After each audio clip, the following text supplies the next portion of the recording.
Assalamualaikum warahmatullahi wabarakatuh. Teman-teman, pernahkah Anda melihat tanaman terong yang daunnya hijau, batangnya besar, bahkan bunganya banyak, tetapi buahnya tidak kunjung muncul? Atau mungkin bunga sudah keluar tetapi beberapa hari kemudian rontok satu persatu?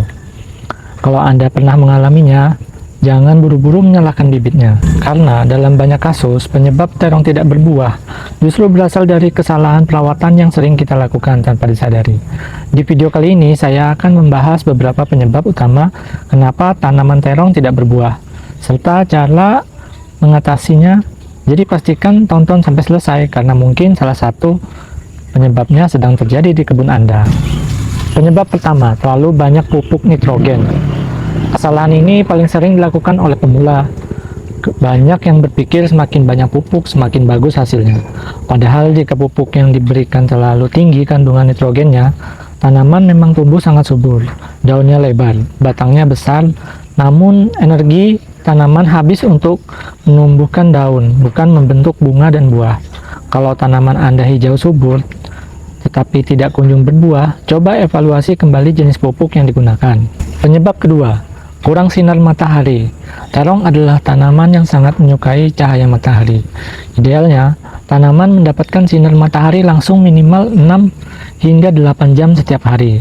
Kalau ditanam di tempat yang terlalu teduh, proses pembentukan bunga akan terganggu. Akibatnya bunga sedikit bahkan tidak muncul sama sekali. Sebelum menyalakan pupuk atau bibit, coba lihat dulu lokasi tanamannya.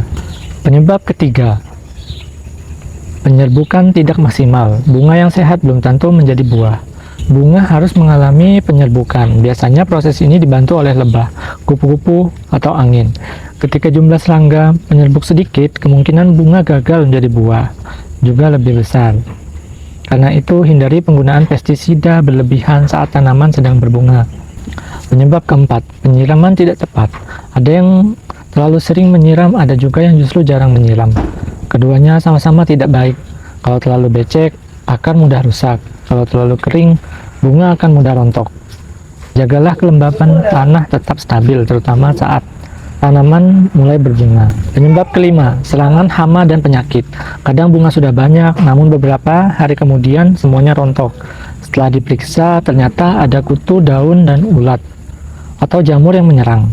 Hama bukan hanya merusak daun, mereka juga bisa mengganggu proses pembentukan buah. Karena itu, lakukan pengecekan rutin, terutama pada bagian bawah daun dan bunga. Penyebab keenam, tanaman kekurangan unsur hara. Selain nitrogen, tanaman juga membutuhkan fosfor dan kalium. Dua unsur ini sangat penting untuk penyerbukan bunga dan buah. Kalau kekurangan fosfor dan kalium, bunga bisa sedikit, buah sulit terbentuk, atau buah mudah gugur. Pemupukan yang seimbang jauh lebih baik daripada memberikan satu jenis pupuk saja.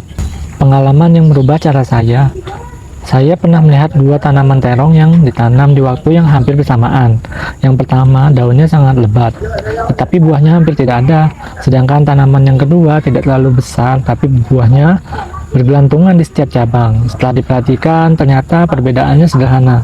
Tanaman pertama terlalu banyak mendapatkan pupuk nitrogen, sedangkan tanaman kedua mendapatkan pupuk yang lebih seimbang serta sinar matahari yang cukup.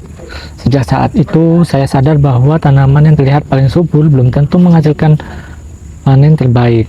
Cara agar tanaman terong cepat berbuah. Kalau ingin tanaman lebih produktif, lakukan beberapa hal. Gunakan pupuk secara seimbang, pastikan tanaman mendapat sinar matahari yang cukup, jaga kelembapan tanah, periksa hama secara rutin, dan yang paling penting, jangan terburu-buru menambah pupuk ketika tanaman belum berbuah. Kadang yang dibutuhkan tanaman bukan pupuk lebih banyak, tetapi perawatan yang lebih tepat. Teman-teman, itulah beberapa penyebab kenapa tanaman terong tidak berbuah. Semoga setelah menonton video ini, Anda bisa mengetahui penyebab dan memperbaiki sebelum terlambat.